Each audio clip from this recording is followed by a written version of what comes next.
How do NBA players mentally prepare for the high-pressure moments in the NBA playoffs? I speak more about this with ESPN NBA analyst and former NBA player JJ Redick.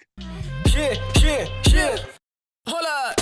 Wait until the whole team show up. I want to welcome you back into Iggy's Sports Talk, and thank you so much for tuning in. I am your host, Jake Nazuski, or Iggy for short. And if this is your first time tuning in each and every single episode, I try and uncover the mental aspects of sports while also telling inspiring stories about athletes, business professionals, and more to really be able to help show you and give you the tools on how to overcome your mental health struggles and also show you that these people who seem like they have it all go through adversity and go through mental health struggles themselves. And especially with this topic that we're talking about today with JJ Redick, about how some players in the NBA, especially young ones, are able to overcome those high pressure moments and really mentally prepare prior to them happening. Because we all watch them on TV, seem like they have it all together, but especially for some of those rookies, those young guys who are going into their first NBA playoffs appearance, all they're thinking about is the high energy, the crowd, the eyes, the attention that is on them, and how if they make one mistake, it'll be remembered forever. And from speaking with not only JJ, but some other professional athletes, it's so easy to feel that anxiety of messing up or having to be perfect or being good enough from the other people's viewpoints of the media, of the fans, of the organization. And especially in those high pressure moments, it's so critical to mentally prepare for those.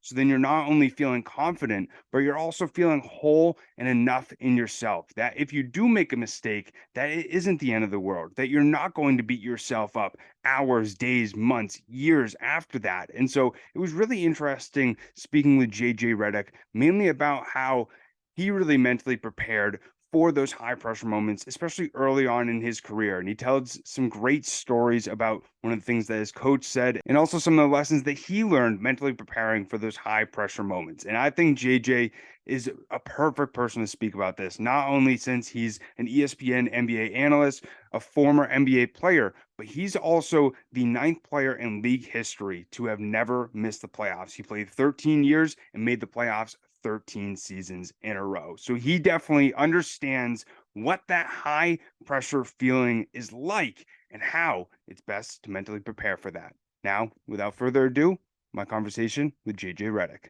Appreciate you taking the time, JJ. I wanted to go back to, you as a player. I was curious, looking back during your first time playing in the NBA playoffs, what are some things that you wish you knew then that you know now on how to mentally prepare for those high pressure moments? It's first couple of times I played in the playoffs were sort of one-offs. It was game 4 against Detroit my rookie year. I think I played, 7 or 8 minutes and didn't see much action in that series. And then the next year, I think I played one single stretch in the second half of a game in Toronto in the first round, and then didn't play in the second round. Actually, it's funny. It's a story I love telling. We were down probably 11 at the end of the third quarter in Toronto. It was the one game they won in that series. And Stan's like, "You're in." And I barely played that whole season. And I'm like, all right. So I go to the scores table, waiting, looking up at the clock, counting down from a minute, waiting to get the action, ready to go. And Stan walked over to me and he goes, "Don't try and be a hero." And I'm like, all right. All right. Thanks, guy. My third year is really where I got an extended stretch. That was when we made the finals. Just an incredible experience. It became apparent right away the importance and value of each possession. I think that's the thing that really stuck out, and that's the thing that I carried with me the rest of my career in the playoffs. And I think for anybody who's going into the playoffs, whether you're a young player or not, the first time you go through the playoffs, that's the thing that strikes you. The intensity of each possession. Specifically remember that Spurs series in the first round in 2015. They were the defending champs. And that was the toughest 7 games of basketball I've ever played.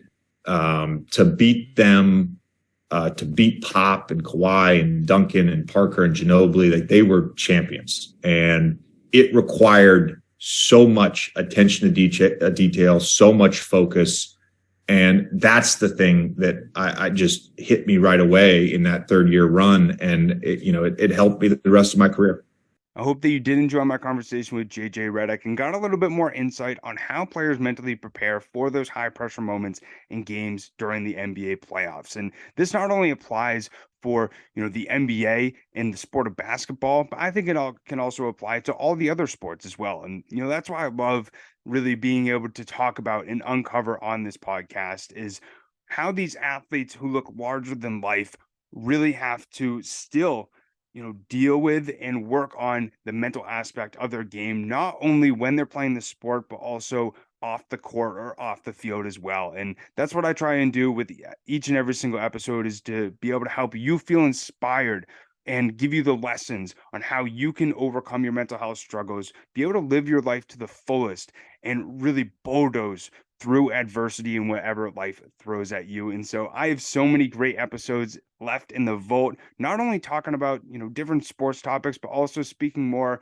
about this motivation or inspiration aspect and mental side of sports to really be able to help you as a person through each and every single episode, learn about, how the mental aspects of these different sports work, but also be able to apply it to your own life as well. So if you want to see more of those episodes, make sure to subscribe over on YouTube or wherever you listen to podcasts. It's posted on Spotify, Apple Podcasts, Google Podcasts, really wherever you listen to podcasts.